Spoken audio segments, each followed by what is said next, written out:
The crimson sun dipped below the jagged horizon, casting long, skeletal shadows across the rippled dunes. You pulled your threadbare cloak tighter, the grit of the wasteland already clinging to your sweat-dampened skin. I fell. A name that tasted like ash on your tongue, a constant reminder of the world stolen from your generation. The Great Collapse, they called it. A tangled web of pollution and neglect that choked the life out of the planet decades ago. Lush forests became choking wastelands, vibrant cities reduced to skeletal husks. You were born 10 years after the collapse, raised under the watchful gaze of your Nana, a woman hardened by the unforgiving landscape but harboring a spark of kindness in her weathered eyes. Together, you eked out an existence on the fringes of the Maw, a sprawling, chaotic city built from the carcass of a long-dead civilization. Life in the Maw revolved around scavenging, venturing out into the perilous wastelands to retrieve anything of value. Scrap metal, old-world trinkets, even the bleached bones of giant creatures that roamed the desolate plains before the collapse. Everything had a price, and survival was the most expensive commodity of all. Today was a scavenging run like any other, or so you thought. You and Nana set off before dawn, a silent understanding passing between you. The sandworms, monstrous serpentine creatures with a taste for anything living, were particularly active during the full moon cycle. But supplies were dwindling, and the Maw's insatiable hunger wouldn't wait for the moon to wane. The air grew thick with the scent of ozone just as you reached your usual dig site, a collapsed tunnel rumored to hold remnants of an old power station. A sudden howl tore across the wasteland, a sound that sent shivers down your spine. A sandstorm. Fury unleashed. You cursed under your breath, the familiar fear churning in your gut. Sandstorms were bad enough, but during a full moon. You grabbed Nana's arm, urgency lacing your voice. We gotta get back. Now. She barked a single word, run, and you sprinted towards the meager shelter of a crumbling wind wall, remnant of a forgotten highway. The wind howled with a banshee's fury, whipping sand into a stinging frenzy. Visibility dropped to a few feet, the crimson sun swallowed by the swirling ochre cloud. It was a nightmare scenario, the kind that claimed countless lives every year. You stumbled into the wall, gasping for air, the coarse sand gritting between your teeth. Nana wasn't there. Panic clawed at your throat, choking back the scream that threatened to erupt. Had she fallen? Was she already buried under the relentless onslaught? You called out, your voice swallowed by the howling wind. There was no answer. Tears welled in your eyes, blurring the already obscured world. But you knew giving in to despair was a death sentence. Taking a shuddering breath, you pressed yourself into the wall, the rough concrete a meager comfort against the storm's fury. Hours crawled by, each gust a potential harbinger of doom. The storm finally abated as abruptly as it began. Silence descended, broken only by the mournful sigh of the wind. Stepping out from the wall, you blinked away the grit, squinting into the bruised violet twilight. The devastation was horrific.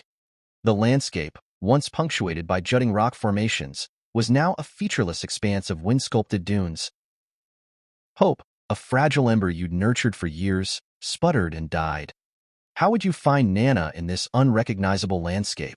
Despair threatened to engulf you, but a glint on the horizon caught your eye. Metal, glinting defiantly against the dying light.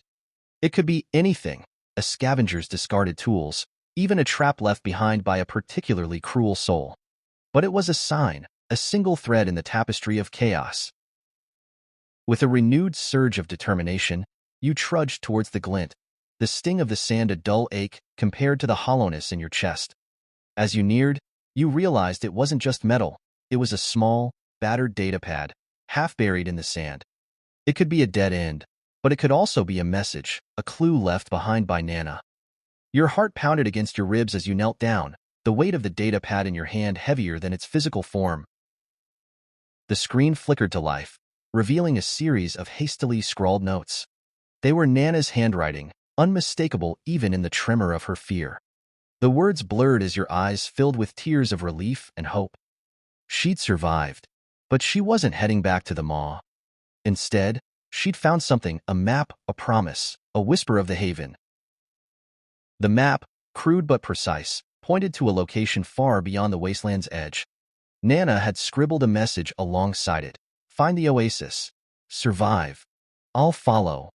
It was all you needed. The haven was real, and Nana had chosen hope over despair.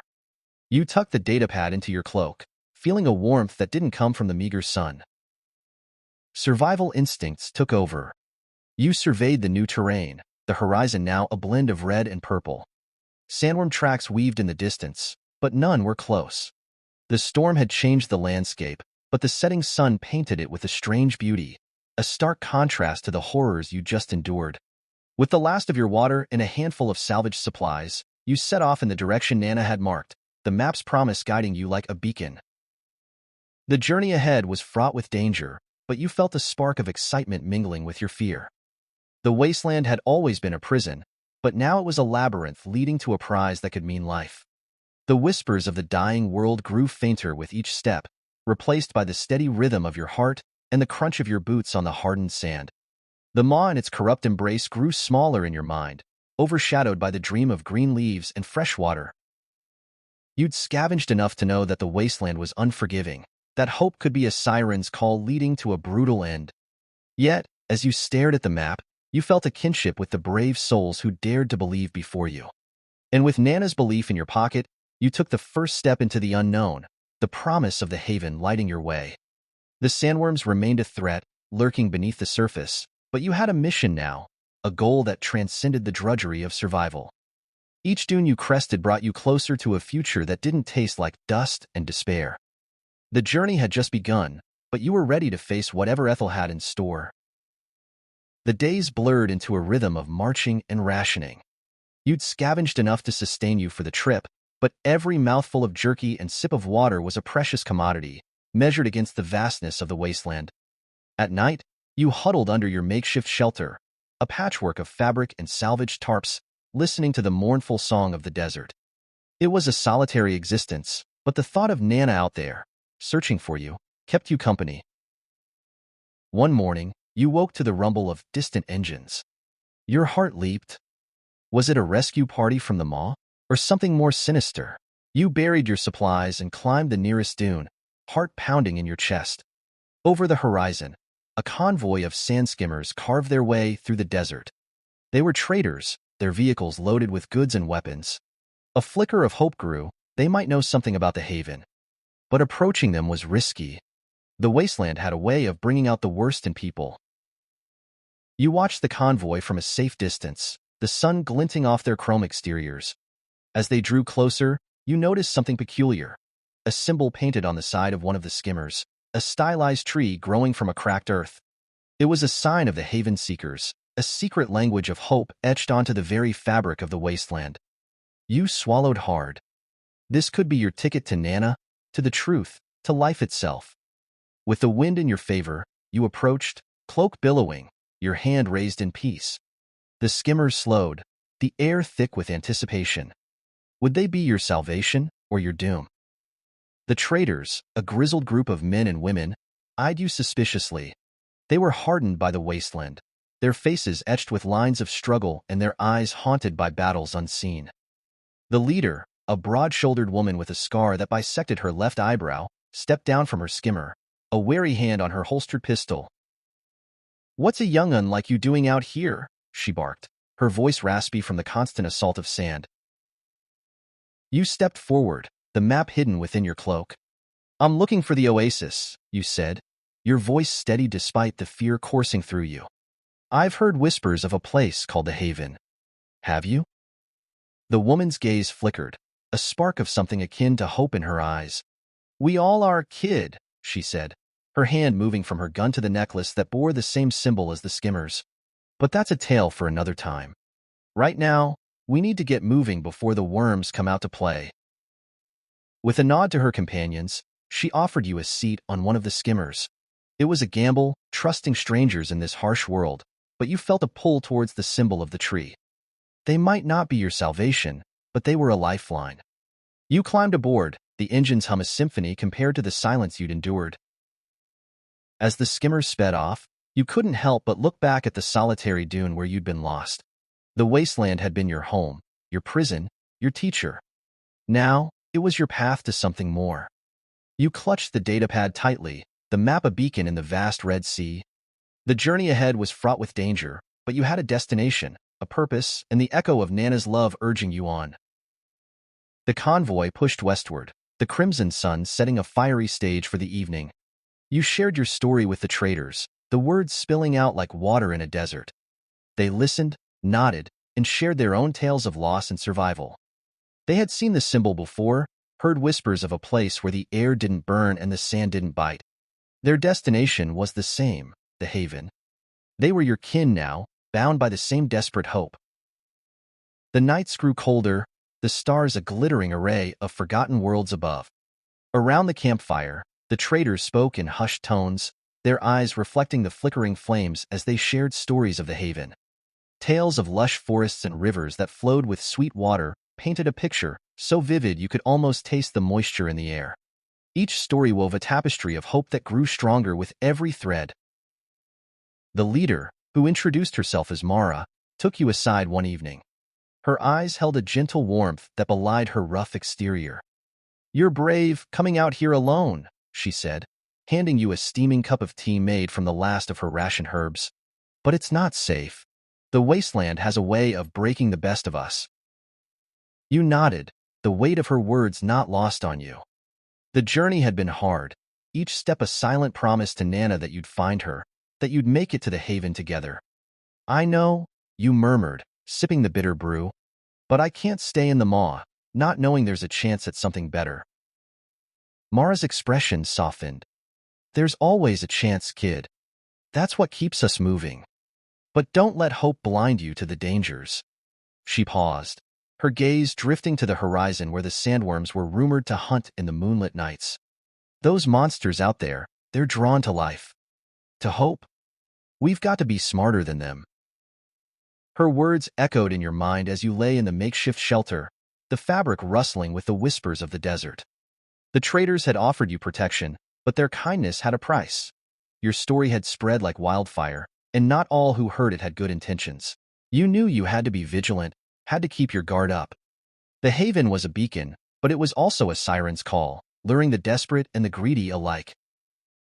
Days turned into weeks, the landscapes shifting from endless dunes to a rocky plateau. The air grew thinner, the silence more profound. The traders spoke less, their eyes drawn to the horizon with a mix of excitement and dread. The haven was close, you could feel it. But so were the worms, their vibrations rumbling beneath the earth like a distant drumbeat, growing louder with every mile. One day, the skimmers lurched to a stop. You climbed out, the cold wind biting at your skin. Mara stood at the edge of a cliff, staring into the abyss below. "This is where we part ways," she said, her voice heavy. "The haven's beyond the chasm. It's too dangerous for the skimmers." Panic clawed at your chest. "But how will I get across?" Mara's gaze met yours, filled with a solemn resolve. "You'll have to walk the Silk Road. It's an ancient bridge, hidden by the storms. It's the only way across, but it's also the worms' favorite hunting ground." The Silk Road, a legend whispered in the darkest corners of the maw, a bridge built before the collapse, made of a material so strong it could withstand the ravages of time and the monsters beneath. It was your final hurdle, a test of your courage and determination. With a heavy heart, you thanked the traders for their help and set off into the chilly dawn. The bridge was a sliver of hope against the red rock, a lifeline stretching into the unknown. As you took the first tentative step, the ground trembled. The drumbeat grew louder, more insistent. The sandworms were stirring. Your journey had led you to the edge of the world, and now you had to walk the tightrope of fate to find the other side. The wind whispered through the ravine, carrying with it the scent of something living. You could feel the worms below, their massive forms slithering beneath the bridge's surface. Each step was a dance with death, the tremors a reminder of their hunger. You gripped the worn handrail, the cold metal biting into your palms. In the distance, a shimmer of green taunted you, a mirage that grew more tantalizing with every step. You clung to the hope that it was real, that the haven awaited beyond the bridge's end. The tremors grew stronger, the sandworms drawn to your presence. You could feel their hunger, a vibration that thrummed through the soles of your boots. Your heart raced, each beat syncing with the ever-nearing threat. The bridge was narrower than you'd imagined, a precarious path suspended over the abyss. You forced yourself to focus on the horizon, to ignore the creeping dread that whispered in your ear. The Silk Road was a testament to a lost civilization, a marvel of engineering that defied the ravages of time. Yet it was also a tomb for the unlucky, a place where hope often met its end. As you reached the midpoint, a tremor stronger than the rest nearly sent you tumbling. You froze, the world around you seeming to hold its breath. The sand below began to shift, a serpentine shape coiling to the surface. A sandworm, its jaws gaping wide, teeth gleaming like sharpened bone. It lunged, the ground beneath you giving way. With a scream that was lost to the wind, you dropped the remaining distance to the canyon floor, the world spinning as you landed in a painful heap. The worm's head crashed onto the bridge, sending a cascade of dust and debris down. Your heart thundered as you scrambled away, each breath a silent prayer. The haven's promise felt farther than ever, the reality of your situation a cold slap across the face. You lay panting in the shadow of the bridge, the worm's rumble fading into the distance. You were alive, but the bridge was gone, destroyed in the worm's frenzy. Your path was blocked, your supplies dwindling. But you had the map, Nana's belief in your pocket, and the stubborn refusal to give in to despair. You took stock of your situation, the harsh reality setting in. The journey had just become more dangerous, the stakes higher. You had no choice but to press on, to find another way across the chasm. The traders had mentioned caves, ancient tunnels that crisscrossed the wasteland. Perhaps there was one nearby that could lead you to the other side. Gritting your teeth, you set off, the map your compass in the swirling sands of fate. The desert night closed in, a cloak of cold indifference that offered no shelter. You stumbled upon the cave entrance, a gaping hole in the rock face. It was a gamble, entering the unknown, but the alternative was to wait for dawn and the worm's inevitable return. The air inside was stale, the only sounds your echoing footsteps and the distant hiss of the wind. The cave walls were adorned with faded murals, the last testament of a civilization that had once thrived here. The images of lush forests and clear skies brought a lump to your throat. You moved deeper, the light from your makeshift torch flickering over the ancient art. The tunnel grew narrower, the air heavier. The walls whispered secrets of a world before the collapse, of a time when hope had been more than a fleeting ember. As you progressed, the whispers grew louder, morphing into a chant that seemed to resonate with the very core of your being. The path ahead split, the murals on either side depicting two different futures, one of destruction, the other of rebirth. You paused, the weight of your decision pressing down on you. The left path looked treacherous, the right path seemingly untouched. But the whispers grew stronger from the left, beckoning you with a siren's call. You took a deep breath, the scent of damp earth and decay mingling with the faint smell of something alive. The left path it was. You stepped into the dark, the flickering light of your torch casting eerie shadows on the walls. The whispers grew into a roar, the ground trembling beneath your feet. The sandworms were close, their hunger a palpable presence in the air. The tunnel narrowed to a choke point, the walls closing in around you. You felt the first tremor, the precursor to a full-blown earthquake, and you knew you had to move quickly. The whispers grew to a cacophony, the sandworm's hunger now a deafening crescendo. You squeezed through the gap, the rock biting into your shoulders, and found yourself in a chamber, the walls alive with glowing fungi. The fungi bathed the chamber in an eerie luminescence, revealing an ancient mechanism in the center. It was a relic of a time when humans had the power to bend the very earth to their will. You approached it tentatively, the ground vibrating with the fury of the approaching worms. The map in your hand seemed to pulse with a life of its own, as if it too knew the urgency of your situation. The mechanism was a puzzle, a series of levers and gears that hadn't been touched in centuries. Your heart pounded in your chest as you studied it, the rumble of the worms growing louder. You had no idea how to activate it, but you knew you had to try. You began to move the levers, one by one, listening for any hint of a response from the ancient contraption. The final lever clicked into place, and the chamber trembled. A deep rumbling filled the air, not from the worms, but from the earth itself. The floor beneath you began to shift, a hidden door sliding open to reveal a passageway. It was your escape route, a path through the very bowels of the wasteland itself. Without looking back, you leaped into the abyss, the map fluttering in your grasp. The passage was narrow, barely wide enough for you to crawl through. The air grew thick with dust, making it hard to breathe. You could feel the heat of the worms above you, their shadows playing on the ceiling of the tunnel. Your breaths came in ragged gasps, the torchlight flickering in the stale air. Finally, you saw a light ahead, a beacon shining through the dust. It grew brighter with each painstaking crawl, and you felt a surge of hope. Could this be it? The haven? The end of your journey? You emerged into a chamber, and the sight that greeted you was unlike anything you'd ever seen. A lush, vibrant garden grew in the heart of the wasteland, watered by a trickle of clear water that fell from a crack in the ceiling. The air was sweet with the scent of blossoming flowers and green leaves. It was an oasis, a sanctuary. But it wasn't just a garden, it was a tomb.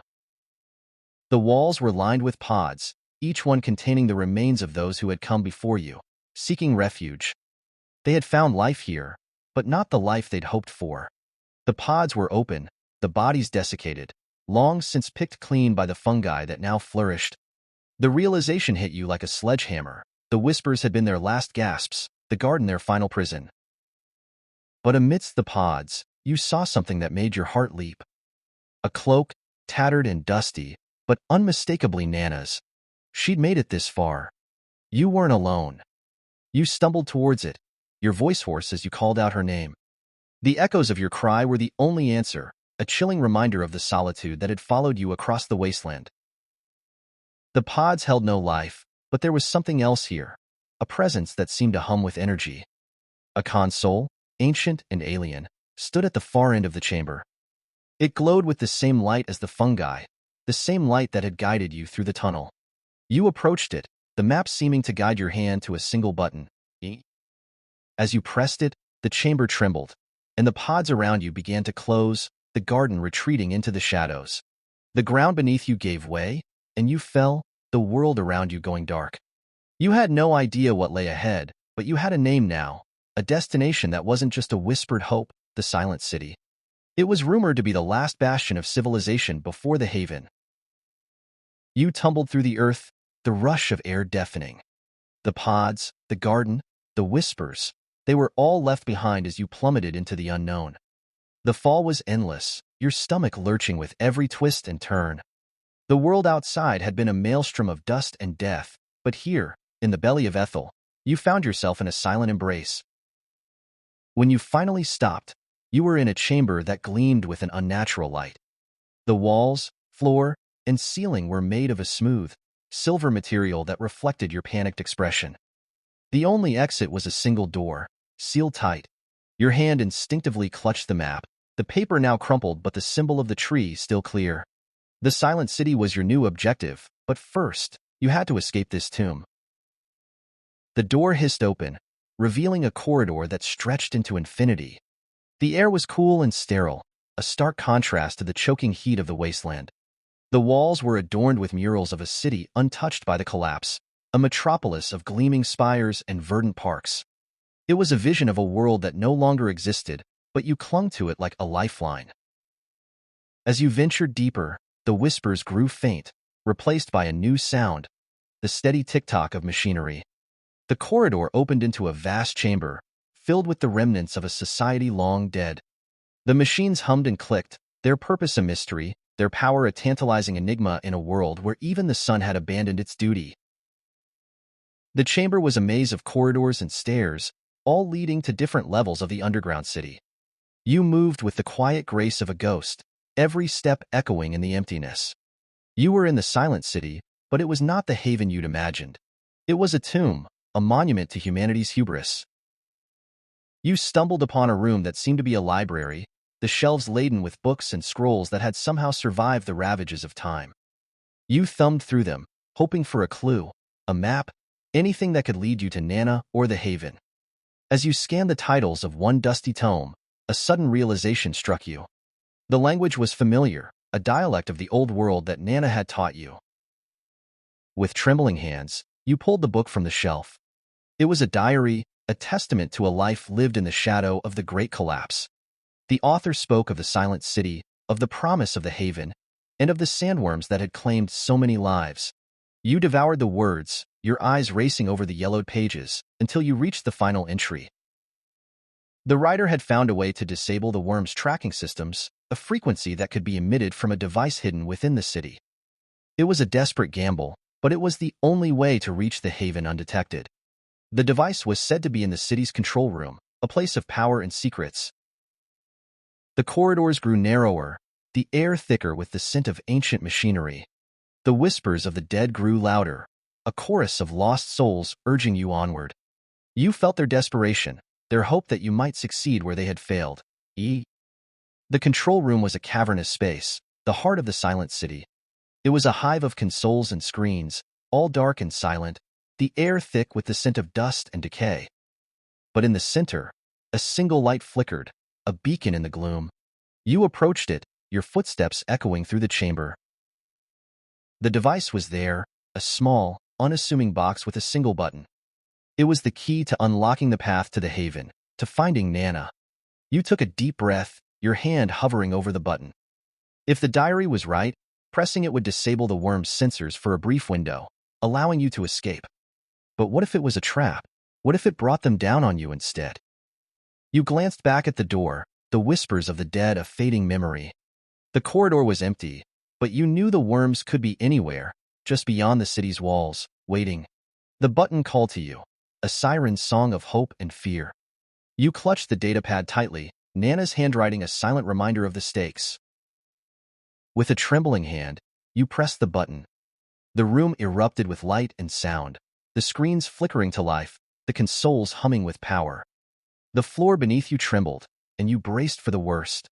But the tremors grew softer, the worms' cries fading into the distance. The device had worked. The path to the haven was open. You didn't waste a second. You sprinted through the city, the maps from the diary guiding you through the twisting corridors. The silent city was vast, a labyrinth of secrets and shadows. Each step was a race against time, the air around you charged with the potential for disaster. Finally, you reached the surface, the door sliding open to reveal the wasteland's harsh beauty. The sand was cool under your boots, the crimson sky a stark contrast to the greenery of the distant horizon. The haven was real, and you were closer than you'd ever been. You set off again, the map in your hand a testament to the lives that had been lost in the pursuit of this dream. The journey ahead was still fraught with danger, but you had something new now, a purpose that transcended mere survival. You were a beacon of hope in a world that had all but forgotten the meaning of the word. The wasteland unfolded before you, a canvas of reds and purples that seemed to pulse with the heartbeat of the earth.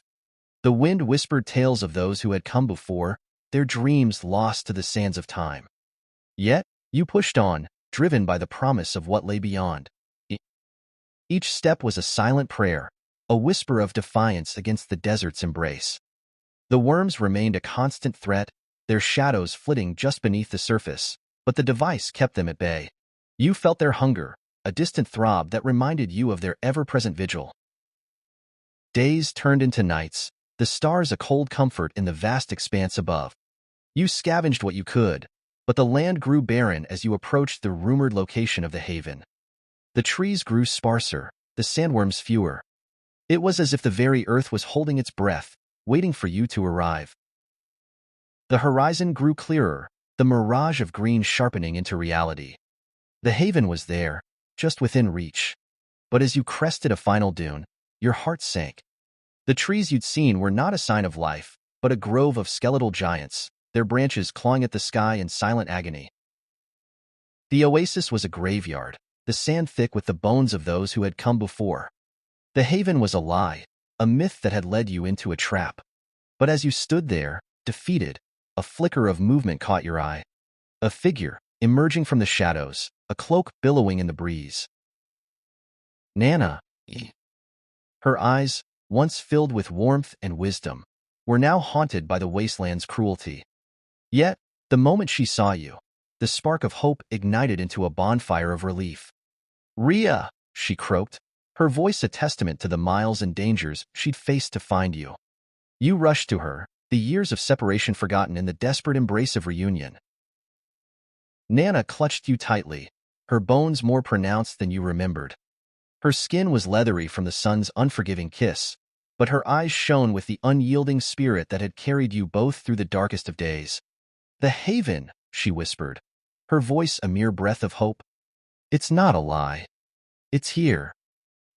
Together, you studied the map, the lines and symbols etched into the paper, a code that had brought you to this very spot. The trees, once vibrant and full of life, were now a stark reminder of the great collapse's reach. But amidst the decay, a trickle of water caught the light, hinting at the possibility of life beyond the wasteland's grip. You followed the trail of water, Nana leaning heavily on your shoulder, her strength waning. The closer you got, the more vivid the vegetation grew. The air grew thicker with the scent of life, the whispers of the dead fading into the background. The sand beneath your feet turned to soil, the crunch of your boots replaced by the squelch of damp earth. The haven was not a single oasis but a network of them, hidden valleys cradled by the wasteland's unforgiving arms. Each one held a piece of the old world, a garden where hope had taken root and flourished. As you descended into the first valley, the sight of lush greenery was almost overwhelming. Trees towered overhead, their leaves whispering a song of life, and a stream of crystal-clear water wound its way through the heart of the sanctuary. You and Nana set up camp, the fire from your torch casting a warm glow over the untouched landscape. You shared your stories, the whispers of the wasteland a fading echo in the face of this newfound life. Nana spoke of her journey, the battles she'd fought, the allies she'd made, and the price she paid to find you. The haven was a testament to human resilience, a bastion of life in the face of despair. It was here that you realized the true meaning of hope. It wasn't a destination but a journey, a flame that burned within you regardless of the darkness that surrounded you. As you fell asleep, lulled by the gentle chorus of the haven's nocturnal inhabitants, you knew that your journey was far from over. The wasteland had shaped you into a survivor, but now, it was time to become something more. You had a new mission, to protect this sanctuary, to build a life where the whispers of the dead could be replaced with the laughter of the living. The next morning, you ventured further into the haven, the map in your hand now a treasure of a different kind. You encountered other survivors, their eyes mirroring the same disbelief and wonder you felt. They spoke of a council, of a community that had formed in the shadow of the wasteland's destruction. The haven was real, a bastion of hope in a world that had all but abandoned it. The silent city had been a gateway, a stepping stone to a future that didn't have to be written in the language of the past. With Nana at your side, you stepped into this new world, ready to fight for a life that wasn't just about surviving but about thriving. The whispers of the wasteland grew faint, replaced by the symphony of life. Each day brought new challenges, but with the support of your newfound family, you faced them head-on. You learned the ancient arts of farming, the secrets of the water's flow, and the unspoken laws that govern this fragile paradise. The haven wasn't just a place. It was a community, a tapestry of souls bound by hope and survival. You and Nana quickly found your place among them, sharing your skills and stories, learning from the diverse experiences that had led everyone here. There was a sense of purpose in every task, from tilling the soil to standing guard against the ever-present sandworms that lurked beyond the valley's protective barriers. Days grew into weeks, and the whispers of the wasteland became a distant memory. Yet, the lessons of the desert remained etched in your soul. You trained with the haven's defenders, honing your agility and resourcefulness into a weapon that could protect this newfound paradise. Nana's health improved with the clean air and nourishment, her eyes regaining their sparkle as she tended to the garden that had become her new sanctuary. Thank you for watching this video. I hope you enjoyed it. If you did, consider subscribing to stay updated with our latest stories. Give us a like if you want to see more, and drop a comment below to let us know your thoughts.